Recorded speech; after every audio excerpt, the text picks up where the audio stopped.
How's it going, guys? My name's Wilson. Many NBA teams have already played 1/4 of their regular season games so far. While free agency is one of the most intriguing topics to talk about, sometimes all the rumors and speculations is more fun to talk about than watching the actual game itself. Within the first couple weeks of the season, many teams are already regretting signing mediocre players to fat contracts. With that said, here are 12 of the worst NBA contracts from this offseason. Of course, starting with the New York Knicks, signing multiple power forwards after another, Bobby Portis to a 2-year, $30.75 million deal with a team option the second year. After proving to be a solid role player for the Bulls and Wizards, posting around 14 and 8, he's not producing as well with the terrible Knicks. His value as a player will continue to be looked down upon. Coming off the bench, averaging under 9 points, shooting just 40% from the field in 22 minutes, Portis is being forced to play the center position. Considered a stretch big, he doesn't pass enough out of the post and takes it himself while putting the ball on the floor. Viewed as an expiring contract, the team will likely get rid of him next summer, but it's looking like a complete waste with nothing to gain. Viewed as a trade chip, making $15 million on the year, it's almost certain no team would be interested in him. Even if the Knicks do trade for him before the deadline, they won't get much in return anyway. For almost every NBA team, the 24-year-old will play the 4. Terrance Ross of the Orlando Magic, who signed for 4 years, $54 million, $50 guaranteed, an inconsistent player throughout his career, very streaky. Kudos to him for having the best year of his career last season, putting up 15 a game off the bench. His style's very unpredictable, not knowing what the team will get out of him. His career's been a roller coaster ride with his production since he's played very well in the second half of last season, averaged 22 a game per 36 minutes from January 1st onwards, shooting 38% from deep, leading his team to the playoffs. His performance hasn't carried over at all this season. Rather than just replacing him with another role player, the franchise has no chance in competing whatsoever this season in the playoffs, even if they make it. Putting up under 12 points a game in 25 minutes, shooting under 40% from the field is not good. If he was on a big market contending team, the media would be bashing him non-stop. Even though he can have a good game or two, it's not enough to make up for Vucevic's absence. Ross averaged 13 a game on 37% shooting against the Raptors in last season's playoffs, which is also not good enough. I can't picture any team wanting to trade for him, making over $12 million a year till 2023. Another dumb Magic signing, Al-Farouq Aminu, who I mentioned a lot on my previous videos, has a torn meniscus, not certain when he'll return. The 6'8" forward surprisingly hasn't had surgery yet, averaging a career low 4.3 points his first 18 games, under 5 rebounds on 29% shooting is an absolute disaster. Orlando giving him 3 years, $29 million, just continue wasting their cap space. From being a solid full-time starter for the Blazers, who made the playoffs all his 4 seasons there, to riding the bench struggling badly on a team with less talent. One of the league's worst offenses, less efficient with him on the floor. His signing with the Magic has become tragic, making only 25% of his threes, the rims tragically appearing smaller and smaller in the not-so-Magic kingdom. If he doesn't come back, I can picture Orlando buying him out, as it appears he's declining. Tyus Jones of the Memphis Grizzlies, the 6-foot point guard has not improved much in the NBA. Already in his 5th season, the former 24th overall pick was only a one and done after an incredible NCAA tournament run, being most outstanding player, but Memphis giving him 3 years worth $26.4 million is looking more like a misunderstanding. $23.9 million guaranteed is absolutely crazy that his college teammate Jahlil Okafor, who was by far the best player at Duke, making only $1.7 million on the season, fighting desperately for another contract, while Jones is getting over $7.5 million for the next 3 seasons. They're both giving the same level of NBA production as average role players with many weaknesses. Jones's average of 6 points, 4.8 assists on under 38% shooting is not the quality standard of a modern point guard. Filling in for the injured John Moran, Jones's production continues to be lackluster. Cory Joseph of the Sacramento Kings, 3 years, $37.2 million with $27 million guaranteed. Who knew below average NBA players can make that much money? Although he brings good defense to the table, offensively he's been atrocious, never averaging double figures in scoring in any seasons of his career, after making little impact with Indiana each of the last 2 seasons before signing with the Kings, a guy who's averaging 5.3 points on 36% shooting, under 23% from 3, and making 8 figures. Not much of a game changer. He won't get Sacramento over the hump, needs to be more efficient. The 28-year-old's not getting any better, and just an average backup point guard who should be making $5 million a year instead of 12. Dewayne Dedmon, 3 years, $40 million, $26.7 million guaranteed, who was never a bargain, but a gamble for a Kings Kings franchise where no superstar free agent would consider. Just like Joseph, his outside shooting has been terrible, averaging 5.3 points,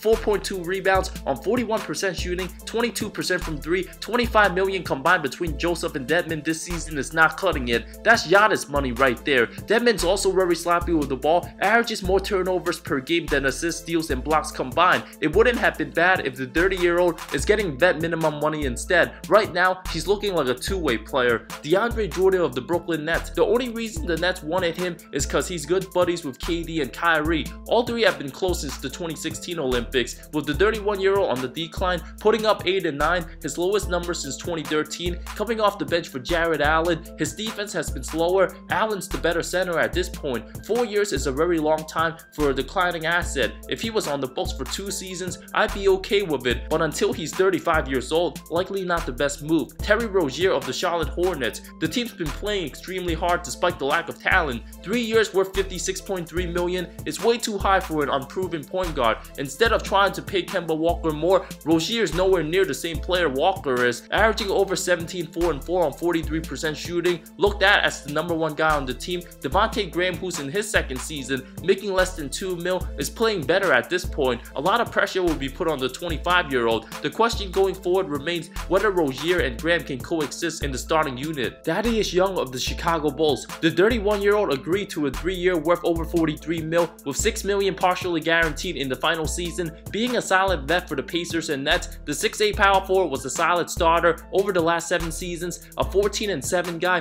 doing all the dirty work, shooting 50% from the field, to all of a sudden coming off the bench, averaging under 9 and 4 on 40% shooting. He also doesn't know why Coach Jim Boylen is playing him so little minutes, being pretty healthy his whole career and now struggling to fit in. Perhaps age is catching up to him, combined with the team not knowing how to play him, wasting time on a franchise that won't make the playoffs. The Bulls are once again shooting themselves in the foot for not improving. Young's contract won't look too appealing in trade talks, not the way he envisioned the latter part of his career to be like this. DeMarre Carroll of the San Antonio Spurs. After getting plenty of playing time the last 2 seasons in Brooklyn, the 33-year-old agreed to 2 years worth $13 million with San Antonio. One of the rare mistakes the franchise made. Through 10 games, the 6'6" small forward has been horrendous, averaging just 2.5 points on 28% shooting, proving little to no impact. He's nowhere to be found, probably closer to retirement than playing more than 15 minutes a night. Kudos to his agent for getting him a solid contract, getting more NBA bread before the team found out he can no longer perform at an NBA level. Tobias Harris of the Philadelphia 76ers, signing for 5 years for a whooping $180 million, despite the fact he never made the All-Star team. Harris is a borderline All-Star in the East, not quite an All-Star. Making over $30 million is insane. Where Philly couldn't afford to let him walk after Jimmy Butler's departure, the 6'8" power forward's averages of 18.5 points, 7 boards on 49% shooting is typical, but hasn't improved and likely already reached his ceiling. An underwhelming start for the amount of money. If Philly doesn't believe they can come out of the East, it won't be surprising if they try to ship Harris. Disappearing at times, hasn't proved to be a consistent closer. It's smart for him to turn down the $80 million extension last season with the Clippers, but it's insane that he'll be paid more than teammate Joel Embiid at least over the next 3.5 seasons. Getting Kawhi Leonard and Klay Thompson type money, absolute insanity. Already looking like a regrettable decision for Philly to sign him unless the team wins a championship with him, Simmons, Embiid, and Horford.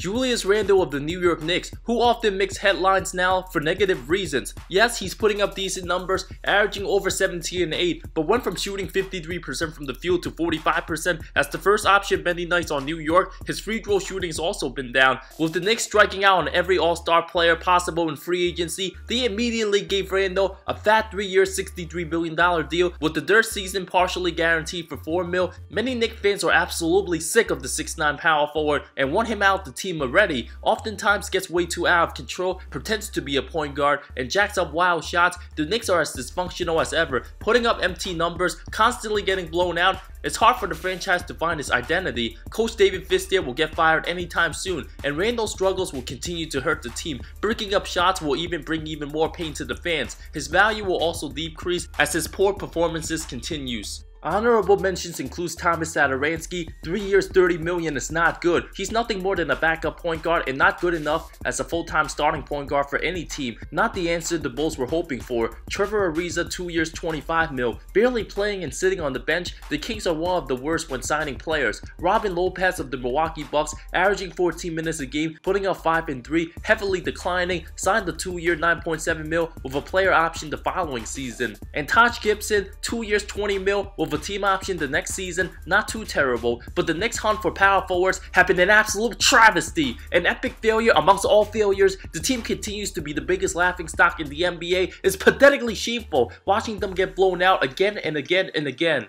Thank you so much for watching this video. Who do you guys think was the worst signing from free agency? Let me know in the comments below. I talk NBA comparisons, amazing storylines, NBA history, and anything basketball that will interest you. If you love the NBA, subscribe for more content, more great stuff coming soon. I love all of you. See you next time.